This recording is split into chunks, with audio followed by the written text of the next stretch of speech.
नमस्कार दर्शक बंधु सत्यम ओडिशा आपको स्वागत। आसतु जानिबा पाणीपागर किसी गुरुत्वपूर्ण खबर। लघुचाप प्रभाव आसंता 5 दिन छेचिब वर्षा।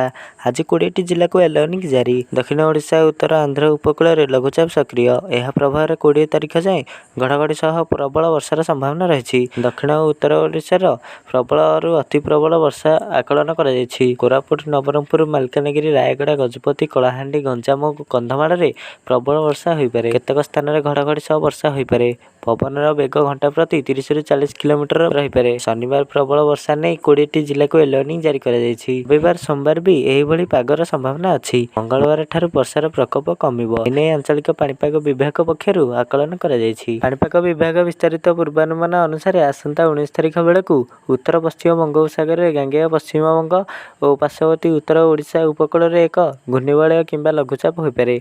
यार उत्तर ओडिशा आड़ को गति कर संभावना अच्छी। सेहीपरि 27 तारिख बेलू गांगेय पश्चिम बंग और उत्तर ओडिशा उपकूल और पार्श्ववर्ती उत्तर पश्चिम बंगोपसागर में एक लघुचाप और घूर्णिवलय सृष्टि होवार संभावना अच्छी। अगस्ट 21 जाए भिजिब ओडिशा। बंगोपसागर में सृष्टि होता लघुचाप प्रभाव में ओडिशा रे प्रबल वर्षार संभावना रही। अगस्ट 21 तारिख से विभिन्न जिले में बिजुली घड़घड़ी सह प्रबल वर्षा होगा नहीं वार्निंग जारी कर भुवनेश्वर स्थित आंचलिक पाणीपाग केन्द्र तरफ यह सूचना मिली। आसंता 24 घंटा मध्य बिजुली घड़घड़ी सह प्रबल वर्षा पर राज्यर 23टी जिला को एलर्निंग जारी कर जिला गुड़िक होची केन्दुझर मयूरभंज बालेश्वर भद्रक जाजपुर जगतसिंहपुर केन्द्रापड़ा कटक पुरी खोर्धा नयागढ़ गंजाम गजपति रायगड़ा कोरापुट मालकानगिरी नवरंगपुर कलाहांडी कंधमाल नुआपड़ा बलांगीर सोनपुर और बौद्ध। सेहीपरि अगस्ट 17 ରୁ 18 तारिख मध्य बिजुली घड़घड़ी सह प्रबल वर्षा पर सुंदरगढ़ केन्दुझर मयूरभंज बालेश्वर भद्रक जाजपुर जगतसिंहपुर केन्द्रापड़ा कटक पुरी खोर्धा नयागढ़ गंजाम गजपति रायगड़ा कोरापुट मालकानगिरी नवरंगपुर कलाहांडी कंधमाल नुआपड़ा बलांगीर सोनपुर और बौद्ध जिला को एलर्निंग जारी कर पाणीपाग केन्द्र। अगस्ट 18 ରୁ 19 तारिख मध्य राज्यर समस्त जिला को बिजुली घड़घड़ी सह प्रबल और अति प्रबल वर्षा पर वार्निंग जारी कर मालकानगिरी और कोरापुट जिला को ऑरेंज वार्निंग जारी कर बेले